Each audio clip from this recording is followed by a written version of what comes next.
Hi everyone, welcome to டக்குனு Hindi YouTube channel. நம்ம சேனல்ல நம்ம தொடர்ந்து நிறைய ஹிந்தி லேர்னிங் வீடியோஸ் பார்த்துட்டு வரோம்.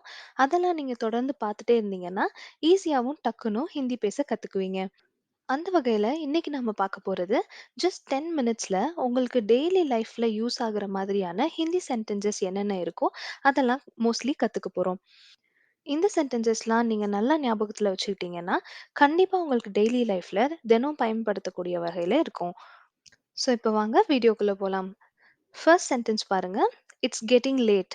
தாமதமாகிறது அப்படின்னு சொல்றதுக்கு ஹிந்தில தேர் ஹோ ரஹி ஹை அப்படின்னு சொல்லலாம். தேர் ஹோ ரஹி ஹை அப்படின்னு சொல்லலாம். தேர் அப்படிங்கிற வார்த்தை லேட்டு. ஹோ ரஹி ஹை அப்படின்னா ஆயிட்டிருக்கு அப்படின்னு அர்த்தம். ஸோ இங்க நீங்க ஹோ ரஹி ஹை தான் சொல்லணும். ஹோ ரஹா ஹை சொல்லக்கூடாது. Next one get up from sleep. தூக்கத்திலிருந்து எந்திரி அப்படின்னு சொல்லுவோம் இல்லையா? இதுக்கு ஹிந்தில நீந்த் சே உட்டோ. நீந்த் சே உட்டோ. நீந்த் அப்படின்னா தூக்கம்.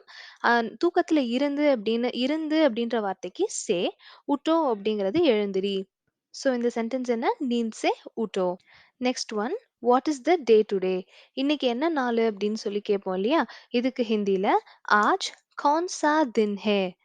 ஆஜ் கौन सा दिन है அப்படின்னு கேட்கலாம். இப்போ இந்த கொஸ்டினை உங்ககிட்ட யாரோ ஒருத்தர் கேட்குறாங்க. ஆஜ் கौन सा दिन है அப்படின்னு கேட்குறாங்க. ஸோ நீங்க வந்து இதுக்கு பதில் எப்படி சொல்லலாம்னா, ஆஜ் ரவிவார் है. இன்னைக்கு சண்டே அப்படின்னு சொல்லலாம். இல்ல உங்களுக்கு ரவிவார், சோமவார் அந்த மாதிரி நேம்ஸ் ஆஃப் தி டேஸ் தெரியல ஹிந்தில அப்படின்னா, அதை நீங்க இங்கிலீஷ்லயே சொல்லலாம். ஆஜ் சண்டே है அப்படின்னு சொல்லலாம். ஆஜ் மண்டே है அப்படின்னு சொல்லலாம். நெக்ஸ்ட் ஒன் பாருங்க. Tiffin is ready. டிஃபன் தயாராக உள்ளது அப்படின்னு சொல்றதுக்கு ஹிந்தில நாஷ்தா தயார் ஹே அப்படின்னு சொல்லணும். ஸோ தமிழ்ல நம்ம தயாராக உள்ளது தயார்னு சொல்லுவோம் இல்லையா? அதேதான் ஹிந்திலையும் நாஷ்தா தயார் ஹே அப்படின்னு ஆட் பண்ணிக்கணும்.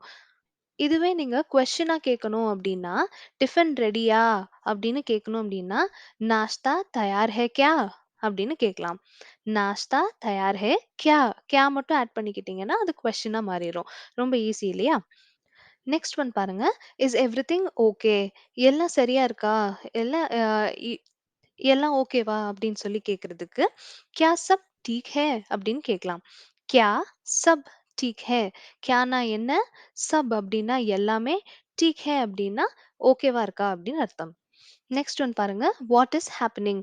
என்ன நடக்கிறது? அப்படின்னு கேட்கறதுக்கு, "கியா சல் ரஹா ஹை?" அப்படின்னு கேட்கலாம்.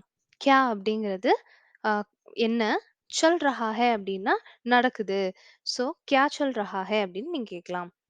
இத இன்னொரு மாதிரி சொல்லணும் அப்படின்னா, "கியா ஹோ ரஹா ஹை?" அப்படி கூட கேட்கலாம். "கியா ஹோ ரஹா ஹை?" சல்ல எடுத்துட்டு ஹோ அந்த இடத்துல ஆட் பண்ணி, "கியா ஹோ ரஹா ஹை?" அப்படின்னு கூட நீங்க கேட்கலாம். நெக்ஸ்ட் ஒன் பாருங்க. "I like coffee." எனக்கு காஃபி பிடிக்கும் அப்படின்னு சொல்றதுக்கு, "முஜே காஃபி பசந்த் ஹை." அப்படின்னு சொல்லணும். "முஜே காஃபி பசந்த் ஹை." இதுல உங்களுக்கு ஈஸியா ஞாபகம் வச்சுக்கணும்னா, முஜே பசந்த் ஹை. இந்த 2 மட்டும் ஞாபகம் வச்சுக்கோங்க. நடுவுல இருக்கிற வார்த்தைய எத வேணாலும் போட்டு, உங்களுக்கு என்ன பிடிக்குமோ அந்த வார்த்தைய போட்டு நீங்க ஆட் பண்ணி பேசிக்கலாம். ஸோ இப்ப பாருங்க, முஜே காஃபி பசந்த் ஹைன்னு இங்க எழுதியிருக்கோம். முஜே சாக்லேட் பசந்த் ஹை சொல்லலாம். முஜே நூடுல்ஸ் பசந்த் ஹை சொல்லலாம். உங்களுக்கு எதெல்லாம் பிடிக்குமோ, அதெல்லாம் இந்த வார்த்தையில காஃபிக்கு பதிலா யூஸ் பண்ணி எழுதிக்கலாம். ஸோ இது உங்களுக்கு நெறைய இடத்துல பேசுறப்போ யூஸ் ஆகும். இதுவே ஐ டோன்ட் லைக் டீ அப்படின்னு சொல்றதுக்கு, எனக்கு டீ பிடிக்காது அப்படின்னு சொல்றதுக்கு ஹிந்தில எப்படி சொல்லலாம்? முझे चाय पसंद नहीं है அப்படின்னு சொல்லணும். ஸ்டார்ட்டிங்ல முझे போட்டு ஒரு அதாவது என்ன விஷயம் பிடிக்குமோ அந்த விஷயத்த போட்டுட்டு, பசந்த் ஹை அப்படின்னு போட்டோம்னா, அந்த விஷயம் எனக்கு பிடிக்கும்னு அர்த்தம். இதே முझेவ ஸ்டார்ட்டிங்ல போட்டுட்டு, அந்த விஷயத்த போட்டுட்டு, அடுத்தது பசந்த் நஹி ஹைன்னு போட்டோம்னா, அது எனக்கு பிடிக்காதுன்னு அர்த்தம்.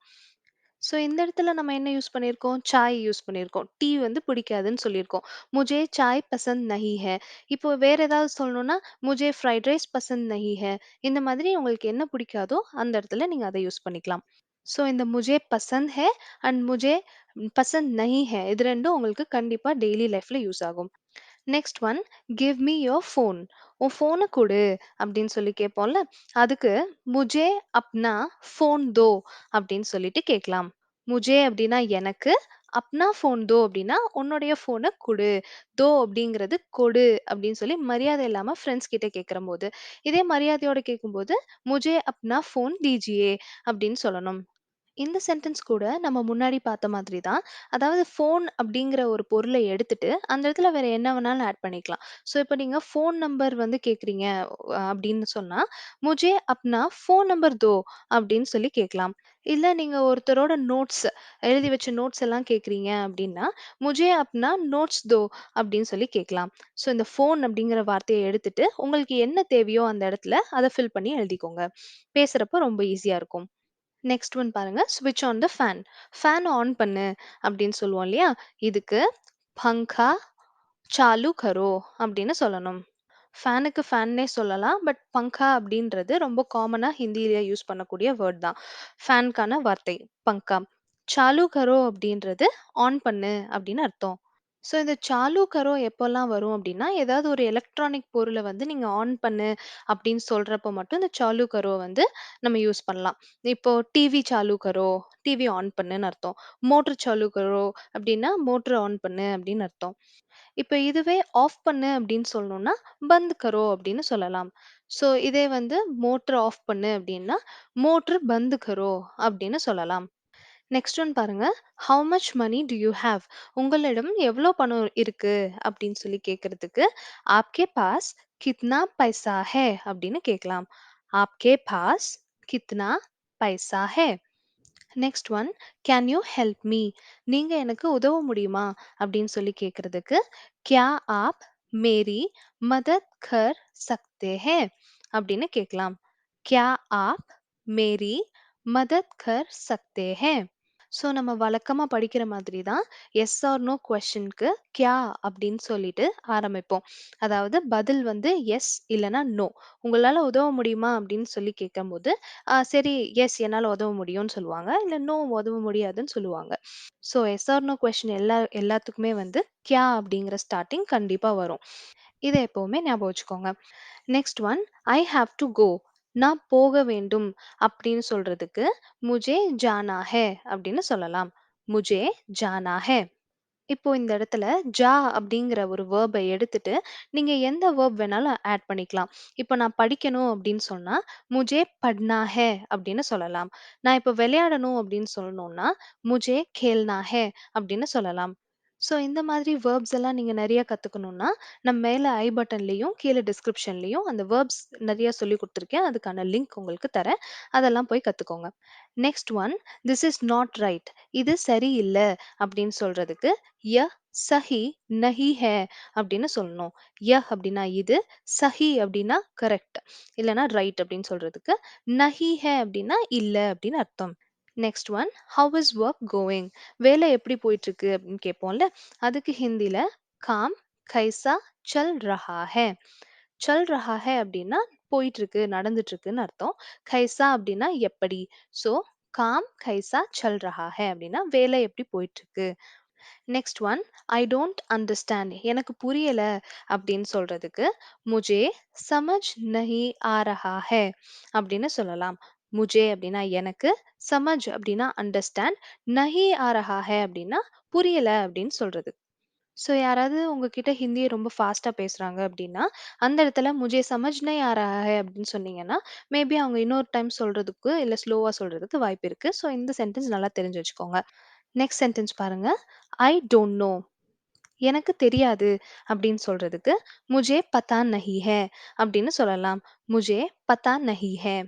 இதுவே ஐ நோ எனக்கு தெரியும் அப்படின்னு சொல்றதுக்கு, முझे पता है அப்படின்னு சொல்லலாம். मुझे पता है, मुझे पता नहीं है. Next one, I am hungry. எனக்கு பசிக்குது அப்படின்னு சொல்றதுக்கு, मुझे भूख लगी है அப்படின்னு சொல்லலாம். मुझे भूख लगी है. இதுவே ஐம் thirsty, நான் தாகமா இருக்கேன் அப்படின்னு சொல்றதுக்கு, मुझे प्यास लगी है அப்படின்னு சொல்லணும். मुझे भूख लगी है அப்படின்னா பசிக்குதுன்னு அர்த்தம். मुझे प्यास लगी है அப்படின்னா தண்ணி தாகமா இருக்குன்னு அர்த்தம். நெக்ஸ்ட் ஒன் பாருங்க. What is this? இது என்ன அப்படின்னு கேட்கறதுக்கு, ய கியா ஹே அப்படின்னு சொல்லி கேட்கலாம். ஸோ இது நீங்க காமனா எந்த ஒரு விஷயத்த தெரிஞ்சுக்கணும்னு நினைச்சீங்கனாலும் ய கியா ஹே அப்படின்னு கேட்கலாம். Next one I'm tired. நான் சோர்வாக இருக்கிறேன் அப்படின்னு சொல்றதுக்கு மே தக் கயா ஹூம் அப்படின்னு சொல்லணும். மே தக் கயா ஹூம் அப்படின்னு சொல்லணும். Next one I'm busy. நான் பிஸியா இருக்கேன் அப்படின்னு சொல்றதுக்கு மே வியஸ்த் ஹூம் அப்படின்னு சொல்லணும். மே வியஸ்த் ஹூம். நான் இப்போ பிஸியா இருக்கேன் அப்படின்னா மே அப் வியஸ்த் ஹூம் அப்படின்னு சொல்லணும். அப் அப்படின்ற வார்த்தையை மட்டும் ஆட் பண்ணிக்கணும். மே அப் வியஸ்த் ஹூம். நெக்ஸ்ட் ஒன் வி ஆர் இன் பெங்களூர். நாங்க பெங்களூர்ல இருக்கோம் அப்படின்னு சொல்றதுக்கு ஹம் பெங்களூர் மே ஹே அப்படின்னு சொல்லணும். இதே நான் பெங்களூர்ல இருக்கேன் அப்படின்னா மே பெங்களூர் மே ஹூம். மே பெங்களூர் மே ஹூம். Next one where are you. நீங்க எங்க இருக்கீங்க அப்படின்னு கேக்குறதுக்கு ஆப் கஹா ஹே. ஆப் கஹா ஹே.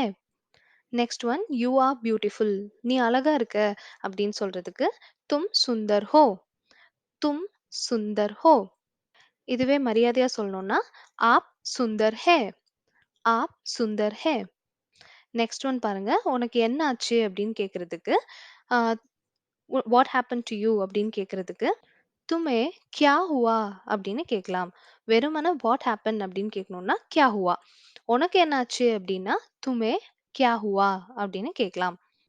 ஸோ அவ்வளோதாங்க. இன்னைக்கு நம்ம 10 மினிட்ஸ்ல மோஸ்ட்லி உங்களுக்கு டெய்லி லைஃப்ல யூஸ் ஆகக்கூடிய சென்டென்சஸ் நெறைய பார்த்துருக்கோம். இதெல்லாம் உங்களுக்கு கண்டிப்பா யூஸ் ஆகும்னு நெனைக்கிறேன். உங்களுக்கு இந்த வீடியோ பிடிச்சிருந்துச்சுன்னா, மறக்காம லைக் பண்ணுங்க. உங்க ஃப்ரெண்ட்ஸ் கூட ஷேர் பண்ணுங்க. அண்ட் நம்ம சேனல சப்ஸ்கிரைப் பண்ண மறந்துறாதீங்க. Thank you so much for வாட்சிங்.